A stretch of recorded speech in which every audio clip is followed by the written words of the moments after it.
多伦多房地产市场目前有2个超级黄河大 bug， 它们究竟是什么呢？我们又应该如何来应对这2个大 bug 呢？ 大家好，我是 Norman。 最近多伦多的房地产市场真的是非常的神奇啊！我发现了2大超级 bug， 总结起来就是短期支付能力差，大家买不起；长期供给数量严重不足，大家买不上。一方面，7月到9月加息还是在进行的，但是房地产市场已经止跌了，甚至7月到8月、8月到9月分别有非常小幅的上涨。我觉得这还不能称之为反弹啊，但是我愿意把它称为房价已经企稳了。有些区域甚至重新开始抢 offer， 一些房子拿出来卖会收到10几甚至几十个 offer。另一方面，多伦多房地产市场的新房供给压力山大，很多开发商由于种种原因决定搁置或者推迟自己的项目开盘。已经开盘的一些项目也由于没有卖到 70% 到 80% 这样一个建筑贷款申请线，导致他们的原定开工日期也会被推迟。有一些开发商为了让自己的项目尽快卖到 70% 到 80% 这样一个建筑贷款线，甚至推出了明升暗降的这么一个措施，悄悄地跌到了发行价以下。一些小的开发商也由于资金链紧张问题面临破产的风险。这到底是怎么回事啊？先来聊聊供给方面的情况。长期以来，多伦多的住房存量就一直有巨大的缺口，房屋数量是一直不够住的。我之前的很多视频也讲到过这个问题。加拿大是这7国家中每1000人拥有房屋数量最少的国家，只有每1000人424套。而多伦多又是整个加拿大人均住房拥有量最少的城市，每1000人只有360套。我们把 GTA 所有的住房都算上，会发现有 72% 的房子是住不了多少人的 high rise， 这其中包括 condo 和 apartment， 只有剩下 28% 的房子是低层住宅。存量已经相当吃紧了，而新房的供应今年真的又是雪上加霜啊！我把这个问题分成了3个部分来具体看一下：新房的销售、新房的开建以及新房的完工。新房销量上看，2022年比2021年少得多，甚至最近的1个月 low rise 的新房销售量来到了史无前例的整个 GTA 只有97套。销量不足就会连带着引起新建数量的不足。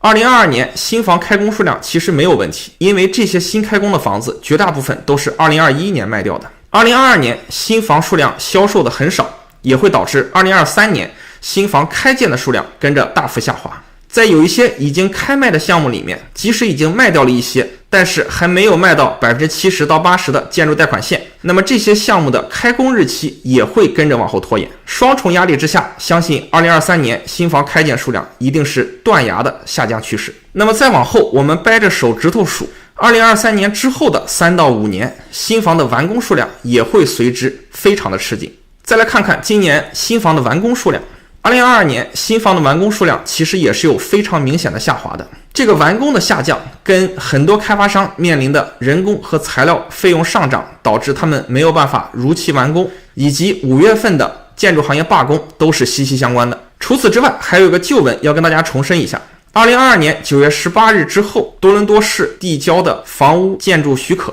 开发商都会被要求捐建 5% 到10% 的廉租房给政府。那么开发商的建筑成本也至少会因此上涨 5% 到10%。预计2023年初开始销售的楼花盘会出现因为需要捐建廉租房导致自己的质量明显下滑，质次价高的现象。关于 IZ 我之前也做了特别的视频，希望大家也可以去看看。综合考虑下来，由于新房贵不好卖，推迟开工，推迟交房，多伦多在不远的将来一定会陷入一个住房供给的危机。所以长期来看，多伦多的房价一定会在某一个时间点开始报复性上涨，因为房子不够住。这就像一家银行没有办法给每一个储户还钱，就会容易产生挤兑现象。具体什么时候开始，市场只是在等一声发令枪响，等这么一个信号。从需求方面来看，短期的通货膨胀压力依然是很大的，利息也涨了很多，所以大家的购买力、可负担性遭受了1万点的暴击啊！目前来看，市场上受到影响最大的一群人就是真正的工薪阶层，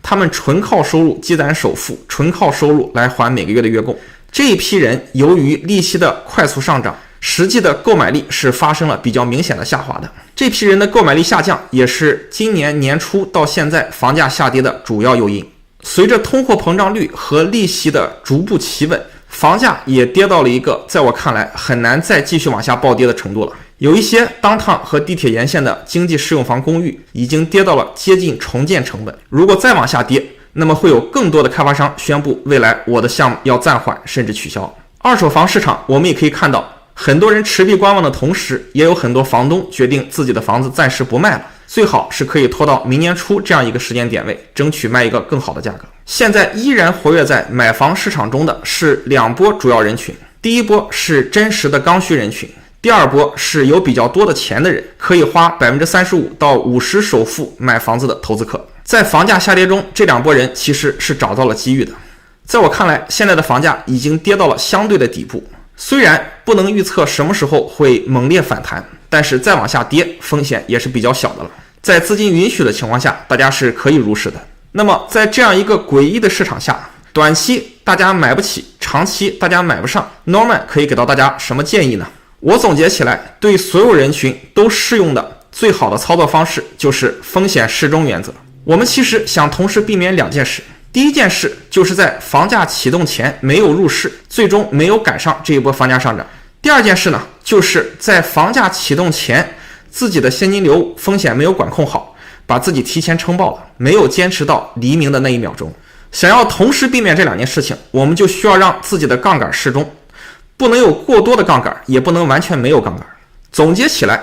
对于房屋数量比较少的朋友，甚至还没有买自住房的朋友，我会推荐大家今年买，而不是明年买。我个人预测明年初经济适用房会开始反弹，大家如果可以买在今年，就有极大的概率会拿到一个比明年初更好的价格。当然这个前提是大家买下来之后能控制得好自己的负现金流风险。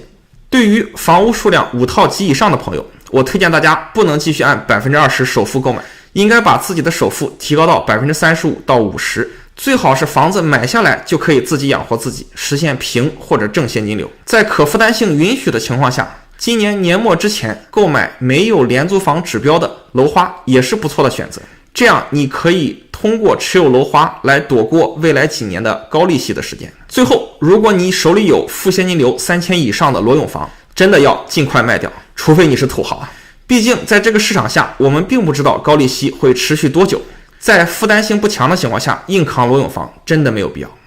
点关注不迷路，房子上的问题找 Norman 就够了。